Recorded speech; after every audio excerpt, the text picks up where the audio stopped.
with breaking news happening now. This is Wave 3 News. And this is breaking right now, the second of 2 fires to break out in the metro. It's a brush fire. It's near a lumber yard at 28th and Garland. We know little else about it right now, but crews seem to be surrounding it at this moment. And also this view from just moments ago from Air 3. This is a fire in the Portland neighborhood. This call came in about 30 minutes ago. A 2-story house in the 2500 block of St. Cecilia Street. That's right near the intersection of North 25th. No reports so far of any injuries in either case. It's too early to know a cause here. We'll pass along more as we learn it right here and on the Wave 3 News mobile app. A child shot in the face dies shortly after arriving at the hospital, and tonight police are investigating how this happened. Thanks for joining us for this busy Monday. I'm Shannon Kogan. And I'm Scott Reynolds. 2nd Division officers were called this afternoon to the 6500 block of Huff. That's just off Campground Road in Rubbertown. Wave 3 News reporter Connie Leonard live at Norton Children's Hospital, and you've got some new information for us tonight. Yeah, guys, Wave 3 News just talked to the grandfather of the child who was shot and killed. He says his 2 grandsons, ages 2 and 3, were at that home with a male family member. When this happened, their mother, who's expecting, was actually at a doctor's appointment when it happened. As soon as he found out, he rushed down here, but it was too late. A rush to save a child. Just after 1 o'clock, police and emergency workers closed down intersections and provided a police escort from Lee's Lane to I-65 and Broadway to Norton Children's Hospital. The escort followed the call to this home on Huff Lane as officers found a 2-year-old shot in the face. You see the kid going in the ambulance, and I was just shocked. LMPD says despite the attempt to get the child to doctors waiting at the hospital, the 2-year-old boy was pronounced dead a little later Monday afternoon. Police won't say exactly how the child was shot or what type of weapon was used, but they know another child and an adult were inside the home at the time of the shooting. The man in the house was taken for questioning a few minutes after police say a relative arrived to take another young child out of the home. It's very tragic anytime that happens, even if you don't have children. I think if you have a heart, you would know this is a very difficult investigation to have at this point, and certainly our prayers are with the victim and his family.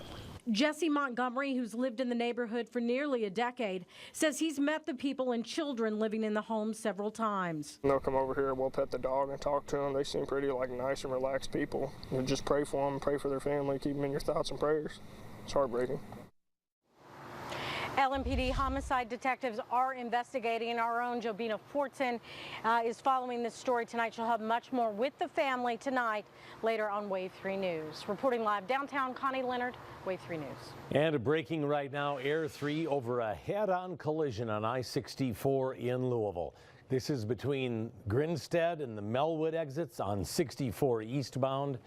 MetroSafe tells us a vehicle crossed over from the westbound lane and then hit a car head on. We have not gotten any information yet on the extent of injuries. A deadly accident happened this afternoon, and this involved a child and a JCPS bus. It happened around 1 p.m. on Westport Road in Linden Lane. A child riding the bus was killed. Wave 3 News reporter Casey Cunningham was the first reporter to the scene of this deadly accident. And what do we know about this child? Shannon, we know the child was a resident at Spiritus. That's an organization here in Louisville that helps children in need. He was riding the bus here along Westport Road sometime this afternoon, somehow made his way off the bus while it was moving. He was struck and killed. We're just very sorry for the family of the victim and all the children that may have witnessed this incident. Police responded to Westport Road and Linden Lane just after 1. A young person riding a JCPS bus was struck and killed. Reports from adults on the bus say that the student exited the bus while it was moving, which caused this to occur. An investigation is ongoing to determine how the student got off the bus while it was driving down Westport Road. Were there monitors on this bus? There were multiple adults on the bus, yes. LMPD says the bus was full of children, many whom witnessed what happened. All the students on the bus were taken off, put on another Jefferson County Public Schools bus and taken to a location where they can get some liquids and refreshments and sit somewhere cool and just gather their thoughts. JCPS says the children who witnessed this devastating death are on their way to get counseling. These are all students that are going to a state-run facility, so they are heading there, and we have a crisis team waiting for them there.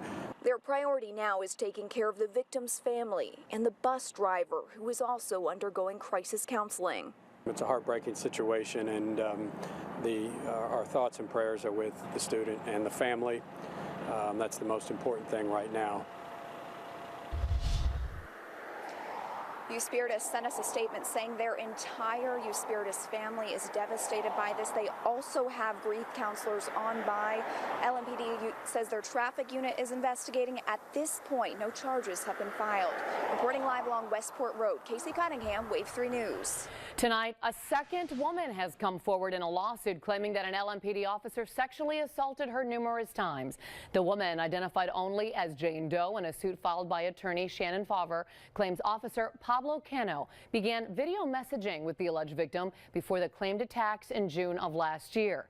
We've learned the Public Integrity Unit is investigating. The officer's attorney says Cano is innocent of any criminal wrongdoing. A mother is dead, 2 other people injured, including her son, in a crash that shut down a portion of I-64 this morning. That was in Floyd County just after 9 in the westbound lanes between the Georgetown and Lanesville exits. Wave 3 News Southern Indiana reporter Katie Bauer live at the Sheriff's Office for us tonight. And Katie, do we know how it all happened? Scott, the Floyd County Sheriff tells us that the driver of a black Hummer was in the eastbound lanes when for some reason crossed over the grassy median, lost control, and slammed into a Ford Fusion traveling westbound. Inside the Ford Fusion, a mother and son. The driver, 34-year-old Patricia Caldwell, was killed instantly. Her 15-year-old son suffered multiple fractures and was taken to the hospital. The driver of the Hummer, 59-year-old Linda Gaddis, was trapped inside the SUV before fire crews were able to get her out. She was taken to the hospital. Truck driver William Ballman was a few hundred yards back when he saw it all happen. We did everything we could to help everybody, and there was just nothing we could do for her. This is probably the worst one I've came across. A portion of the interstate was shut down for several hours while investigators worked to reconstruct the scene. It's not clear if any charges could be filed against the driver. The sheriff says they will now await toxicology results. Live from the Floyd County Sheriff's Office, Katie Bauer, Wave 3 News. Tonight, we've yet to learn the identity of a man whose body was found on a railroad track. This was after 7 last night near Frankfort Avenue in Clifton. An employee at a nearby restaurant made the discovery and called police. Police said it is unclear whether the death was an accident. A new rape indictment against a man with prior sex offenses will not be combined with cases involving 2 other alleged victims, at least not for now. A judge making that ruling today in an arraignment for Cornelius Miller. The case was the first DNA match in testing of Jefferson County's rape kit backlog. Miller was charged with abducting 2 women and attacking them in cemeteries in 2015 before the most recent charges in a 2012 case. He also has convictions from 1980 and 1983, the latter keeping him in prison all the way up until 2009. He returns to court on all 3 cases next month.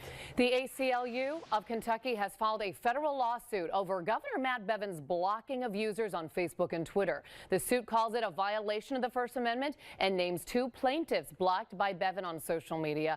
Bevin often posts videos on Facebook and news and other statements on his official Twitter account. The ACLU says more than 600 people have been blocked.